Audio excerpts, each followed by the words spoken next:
Bonjour tout le monde et bienvenue pour cette nouvelle vidéo.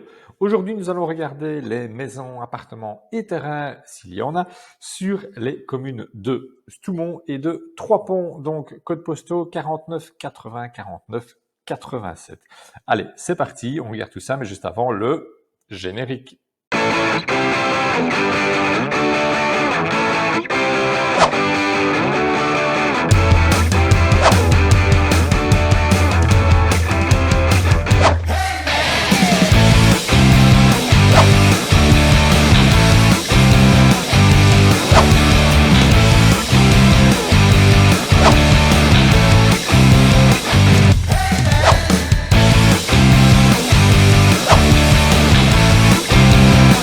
Et nous revoici sur la plateforme ImoWeb. Nous avons classé de 3 ponts, donc 4980 et 4987 Stoumont, comme je l'ai dit ci avant, les maisons et appartements à acheter et trier du plus récent. Alors, écoutez, nous avons juste une nouveauté ici.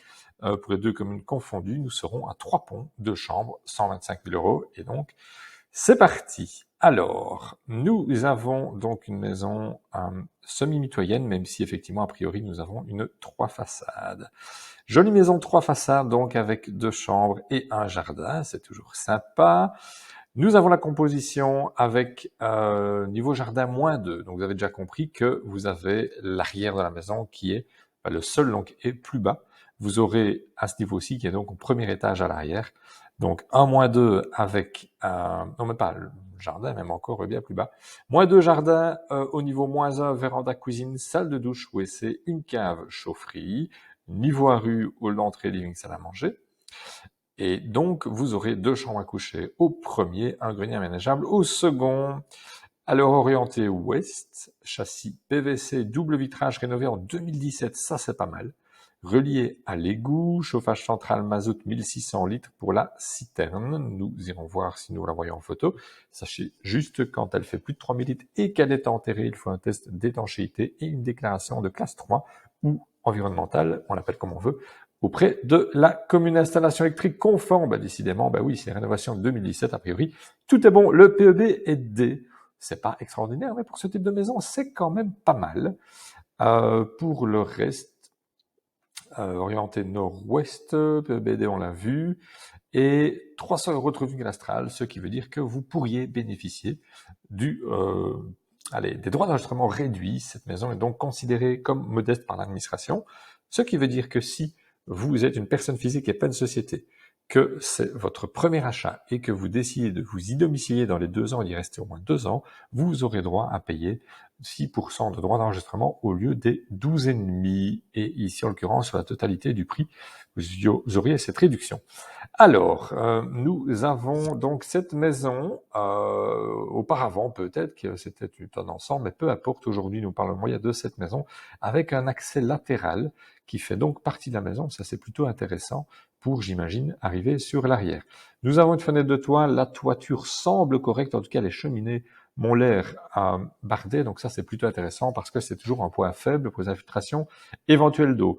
Nous voyons ici que le dessous de corniche, le bac à corniche, pourrait effectivement mériter un petit coup de peinture, ce qui ne veut pas forcément dire que le bac en lui-même n'est pas en bon état. Châssis double vitrage PVC, c'est ce que l'on a annoncé, soupirail ici.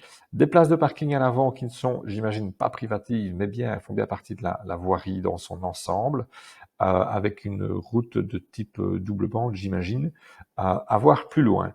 Pour le reste, pas beaucoup d'autres informations sur cette photo. Voyons l'arrière. Alors, effectivement, le jardin est bien en contrebas parce que nous allons avoir le rez-de-chaussée de la rue à ce niveau-là. Puis nous irons à un niveau inférieur avec une véranda d'après description. Et enfin, l'accès jardin via les parties plutôt caves. Grand jardin ici, on voit le soleil de ce côté-là. On nous a annoncé du nord-ouest, ce qui veut dire que quand on est dos à cette maison et qu'on regarde vers nous, je vais dire ça comme ça, vers la caméra, nous sommes vers le nord-ouest. Pour le reste, en fait, c'est un groupe de petites maisons avec 1, 2, 3, 4 certainement, peut-être une 5e là-bas. Bon voilà, en tout cas, on a un jardin relativement large. On voit que les clôtures, a priori, bon, on ne se cache pas trop des voisins. J'imagine que l'entente doit être plutôt cordiale, sans quoi il devrait y avoir des grandes haies. Donc c'est peut-être un premier élément. Côté du jardin en lui-même, bah voilà, à vérifier pour le reste, c'est qu'il y a au dos, y a-t-il un ruisseau en bout ou pas, est-il inondable ou pas, mais a priori, voilà, on a un beau jardin ici. L'intérieur, hormis cette photo bien encombrée, nous avons ici une cuisinière de type cuisinière gaz, mazout, électrique, compliqué à dire comme ça, donc à vérifier à ce niveau-là. Nous avions une baie à cet endroit-ci pour un peu ouvrir entre deux pièces, et j'imagine qu'il y a une fenêtre à l'arrière et une fenêtre de ce côté-là, ce qui voudrait dire que nous sommes en lumière traversante. Sur le sol, un sol qui ressemble un petit peu Quickstep ou vinyle, certainement sur un sol béton en dessous, du moins à vérifier quand vous serez sur place. Pour le reste, on ne voit pas grand-chose sur cette photo, on avance. Alors, la cage d'escalier à cet endroit-ci, ça, ce sont les anciennes cages qui tournent assez fort. Le tuyau de chauffage ici apparent. Nous avons une fenêtre en oscillant battant, toujours intéressant à cet endroit-là. Le reste étant plutôt un châssis fixe, comme je l'imagine. Et je distingue radiateur à cet endroit-ci, donc chauffage via centrale mazout, comme on l'a vu dans la description. Autre vue, bah oui, tout à l'heure, nous étions là, donc on voit effectivement sur le radiateur, la fenêtre, donc on a bien effectivement une lumière traversante. Alors je revois un poêle, certainement un poêle à bois à cet endroit-ci, donc il y a une cheminée là-bas, certainement une de ce côté-là, comme on l'a vu tout à l'heure, à vérifier en tout cas. Et toujours ces cheminées, vérifier si elles sont tubées, ou faites-le faire si vous devez réutiliser, parce que c'est comme ça que vous risquez le moins d'ennui par la suite, si ce n'est que votre assurance pourrait peut-être même vous le réclamer. Alors, la cuisine, nous sommes ici sur un carrelage avec une cuisine de type traditionnel, certainement un radiateur ici, avec un four, une table de cuisson, j'imagine, un évier. Je ne vois pas de hotte. Donc voilà, première information, pas de hotte à cet endroit-là. Ici, toujours un radiateur, appui de fenêtre. Pour le reste, ça doit être une armoire à ce niveau-ci. Hauteur sous plafond n'est pas énorme. Si on a bien 2 mètres, 2 mètres 5 de porte ici, on n'a pas grand-chose à ce niveau-là. Voilà, il faut juste le savoir si vous devez meubler avec avec vos propres meubles type grande garde-robe. Ici, nous avons une crédence en carrelage. C'est pratique. Évidemment, une petite prise, j'imagine, c'était prévu pour la horte. Et donc, a priori, pas de sortie extérieure prévue sur cette partie de la cuisine. Une autre pièce, nous sommes, je dirais, au niveau -1, le -2 étant l'accès jardin, du moins c'est plutôt comme ça qu'on pourrait le deviner, avec donc une partie plutôt buanderie. On voit qu'on a repeint il n'y a pas longtemps, ces travaux datent de 2017, c'est peut-être ça. Donc en tout cas, place pour machine, un vinyle, j'imagine, ici au sol. Les châssis sont peut-être, eux, en bois, sinon pourquoi ne serait-il pas blanc comme le reste, à vérifier, avec une toiture qui a l'air d'être légèrement descendante, sûrement une toiture plate, avec juste monopente plutôt. Une salle d'eau, du moins j'imagine, vu la taille, ben oui, voilà, on a la douche ici, dans l'angle, juste un évier, petit chauffage électrique, donc a priori pas de chauffage dans la salle de bain, un WC à cet endroit-ci, pas de rangement, il faudrait vraiment prévoir un meuble parce qu'on n'a pas grand-chose, avec ici on ne s'est pas posé grand-chose à cet endroit-là. Pour le reste, une prise, un peu d'éclairage, toujours sur carrelage, mais pas au mur, uniquement au sol. Alors ici, on voit une différence d'ombre, ombre peut-être, ou tache ou autre, bref, à vérifier quand vous serez sur place, savoir ce qu'il en est, et si vous ne savez pas, n'hésitez pas à poser la question. Cage d'escalier, un vieil escalier en bois, qui était peint, il fut un temps. Pour le reste, pas grand-chose. Bon, par contre, une fenêtre naturelle, ça c'est sympa. Et j'ai cru deviner une porte quand nous étions au rez-de-chaussée. Ici, on dirait également qu'il y a peut-être un petit placard ou quelque chose, bref, à voir. À moins que ce soit simplement un crochet, difficile à dire sur cette photo. Chambre, alors nous sommes sur parquet au sol, donc a priori plancher entre chaque niveau, de belles grandes fenêtres, c'est assez lumineux, nous sommes sur l'arrière j'imagine, vu toute cette verdure, un éclairage avec un câble dans une petite goulotte, donc quelque chose plutôt apparent qui n'a pas été intégré, un radiateur ici, peut-être un deuxième là à voir, assez bien encombré, mais pour le reste la chambre semble assez grande. Autre chambre, autre ambiance. Nous n'apprenons pas grand-chose, pas de tenture prévue. Ça, j'imagine que c'est coincé. J'espère qu'on n'a pas fait des trous dans le châssis. Ça m'étonnerait vu les châssis récents. Radiateur, toujours le plancher au sol. A priori, les peintures semblent tout à fait correctes. Alors, nous sommes dos à la cage escalier. Donc, il y a un placard intégré, semble-t-il. C'est plutôt sympa. Et donc, l'accès pour aller vers le niveau grenier aménageable, mais on doit passer par une chambre. Donc, pensez-y, si vous devez l'aménager, vous allez peut-être perdre une chambre tout en gagnant une, à savoir celle que vous allez aménager. Pourquoi on dit aménageable? Parce qu'effectivement, on voit qu'on peut se tenir debout. Nous avons de la lumière qui plus est naturelle, donc c'est assez sympa. Et toujours ce grand plancher. Ici, nous avons les boîtes à suie. Ce sont donc des accès à la cheminée pour les ramoner. Alors, c'est particulier. On dirait qu'on a un peu remis toute une série de planches pour fermer la toiture. On l'a peut-être isolée de manière assez artisanale et on l'a refermée avec toutes ces petites planches. Il faudrait vérifier. On voit comme un espace ici, donc on doit pouvoir le voir. Et ici aussi. Mais en même temps, plus j'avance, moins j'ai l'impression que c'est isolé. Le PEBD, donc à vérifier, c'est qu'on a comme quelque chose de correct. Nous allons terminer par 3 photos d'extérieur. Ben voilà, je me doutais, nous sommes pas loin de l'eau. Donc à vérifier, le jardin pourtant semble infini, c'est qu'on s'est vraiment mis au bord de l'eau quand on a regardé la photo. Et regardez ici le dénivelé qu'on ne voit pas du tout sur la première photo. Donc non seulement nous sommes 2 étages plus bas que la rue, et en plus le jardin est légèrement en pente au début pour se terminer sur une partie plane. C'est beau, c'est sympa point de vue endroit, évidemment, pensez-y, côté inondation. Je pense qu'au jour d'aujourd'hui, tout le monde sait ce qu'il en est, mais donc renseignez-vous parce que la maison est quand même bien surélevée, donc a priori, hormis peut-être les caves, vous ne devriez pas avoir trop de soucis en cas de montée des eaux. Oui, petite allée ici sympa, j'imagine un petit potager aménagé de ce côté, le reste pelouse, c'est clôturé, donc c'est toujours sympa comme information aussi. Ce n'est peut-être pas constructible en face, donc ça veut dire que l'environnement semble relativement protégé. Ici, nous avons la terrasse du voisin, il a mis un petit canis pour se protéger de la vue. J'imagine que nous sommes sur la ligne mitoyenne, encore que elle serait plutôt là. Nous allons voir sa dernière photo, ce qu'il en est, cette petite terrasse. Écoutez, non, c'est bien le voisin. Regardez, je vous parlais tout à l'heure que la maison semblait être une seule maison, et de fait, vous voyez, on a mis ici un petit cordon rouge, ce qui veut dire que vous n'aurez pas la totalité du jardin, mais la moitié, et donc la moitié de la terrasse. Et donc la maison va bien se diviser à cet endroit-ci. Donc faites bien attention, je vais reprendre la photo du début, regardez, hop, et ici on ne voit pas cette limite qui vient donc plus ou moins comme ceci. Voilà, ça alors, ça va impliquer quoi? Un plan de géomètre. On va devoir vous remettre un plan de géomètre pour vous dire exactement où est les limites. Ce qui veut dire qu'il ne sera pas forcément borné, mais je vous conseille quand même de le demander. Il suffit simplement de mettre une borne à l'arrière. Sur la maison, en priori, c'est assez facile de délimiter. Et si la division est bien verticale et qu'il n'y a aucune pièce qui se juxtapose une sur l'autre, quoi, vous avez compris, eh bien, nous n'aurons pas de copropriété, peut-être juste un petit écoulement des eaux, mais rien de bien dramatique. Et je voudrais revenir peut-être sur la dernière photo pour le passage latéral. J'imagine qu'on a effectivement ce passage latéral qui permet d'accéder au jardin, ce qui est plutôt sympa vis-à-vis du voisin ici.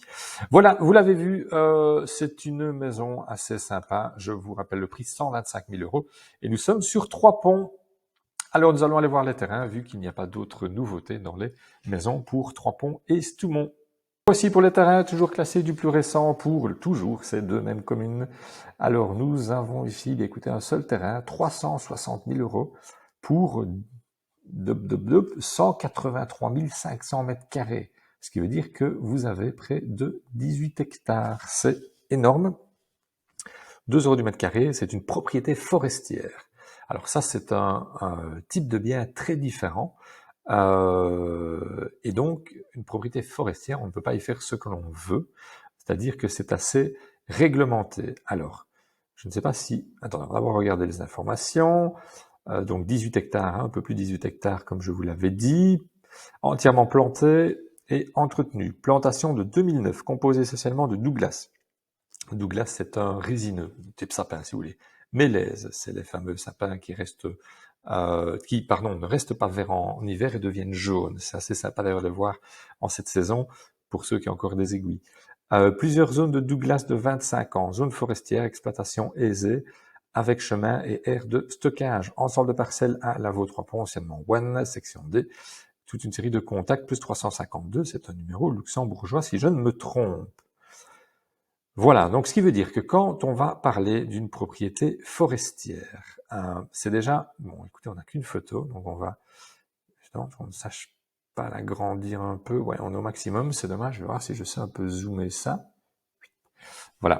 Alors, j'imagine que ce sont les parcelles en rouge. Et il y a quelques... alors, si c'est ça, effectivement, il y a quelques intrus dans les parcelles.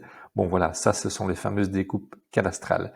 A priori, un chemin ici, ce qui veut dire que, comme on le dit dans l'annonce, c'est relativement desservi. Du moins, on doit toujours vous laisser accès sur la parcelle. Alors, comment va-t-on avancer avec un bois? Alors là, je vous conseille évidemment de voir ça avec un garde de type forestier ou quelqu'un en tout cas spécialisé dans le domaine. Quand je dis un garde forestier, plutôt quelqu'un qui l'a été parce qu'ils ont effectivement un conflit d'intérêts, donc faire attention à qui vous demandez. Je peux en tout cas vous mettre sur quelqu'un qui est assez spécialisé dans les bois sur pied. C'est-à-dire qu'on va avoir deux choses différentes. Vous avez d'abord la superficie au sol, ce qu'on appelle le fond de bois, donc le sol en lui-même. On va donner une certaine valeur à ce fond de bois et on va ajouter la valeur des bois, la valeur marchande des bois. Donc tout ce qui est résineux, donc Douglas, mélèze, comme on l'a vu ici, ce sont ces bois-là qui ont une vraie valeur marchande. Tous les autres bois, donc de type feuillu, hormis si ce sont de gros fûts et qu'on peut l'exploiter plutôt pour l'industrie du meuble, a priori c'est du bois de chauffage et donc c'est une moins grande valeur marchande. Ça peut paraître particulier, mais c'est comme ça que ça fonctionne aujourd'hui. Vous savez bien que tous les meubles, l'OSB, le contreplaqué, tous les meubles des grands magasins suédois et autres, enfin bref, on fait énormément en bois blanc, bois résineux, donc de type sapin. Donc ces bois partent souvent à l'exportation dans d'autres pays. Ici récemment, beaucoup de choses partent en Chine et autres. Donc il y a d'ailleurs, nous sommes dans une certaine pénurie du bois. Le prix du bois a assez augmenté ces derniers temps. Donc il faut analyser ça. Alors pour ça, il va falloir aller déterminer si les bois sont déjà prêts à être coupés, à être vendus. 25 ans, ça me paraît un peu jeune. Mais ça, donc, c'est certainement plutôt un investissement d'avenir. Donc ça, il faut aller vérifier et se questionner à ce niveau-là. Pour le reste, une fois que vous avez déterminé cela, il faudra évidemment que l'accès permette l'exploitation sans trop de difficultés, sans quoi ça va vous coûter peut-être plus cher de faire exploiter les bois que le rendement réel. Enfin, il faudra vérifier dans quelle zone vous vous situez au plan de secteur. Je parle par exemple d'une zone Natura. Ce qui veut dire quoi? Ce qui veut dire que si vous êtes dans une zone Natura, une zone protégée ou à proximité de rivières, de cours d'eau, vous pouvez, dans certaines mesures, couper les arbres et donc les exploiter. Par contre, vous ne pouvez pas replanter. Ce qui veut dire que après, il vous reste un bois et à part laisser la nature reprendre ses droits ou replanter du feuillu et juste participer à la reforestation, vous ne saurez pas faire grand-chose de cette terre. Donc voilà pour les informations que je pouvais vous dire sur ce terrain. C'est encore quelque chose donc de bien particulier à ce niveau-là. N'hésitez pas, je pourrais vous mettre en relation avec quelqu'un qui pourra vous renseigner correctement parce que c'est vraiment vraiment spécifique comme achat. Voilà, c'est terminé pour aujourd'hui et donc pour cette série sur Stoumont et Trois Ponts. Je vous souhaite une excellente soirée. N'oubliez pas, si vous avez une annonce que vous voulez analyser, j'analyse pour vous, n'hésitez pas à l'envoyer, laissez un petit commentaire et je me ferai un plaisir de regarder cela et de poster la vidéo. Sur ce, je vous souhaite une bonne journée, une bonne soirée, c'est selon, et je vous dis à bientôt. Ciao.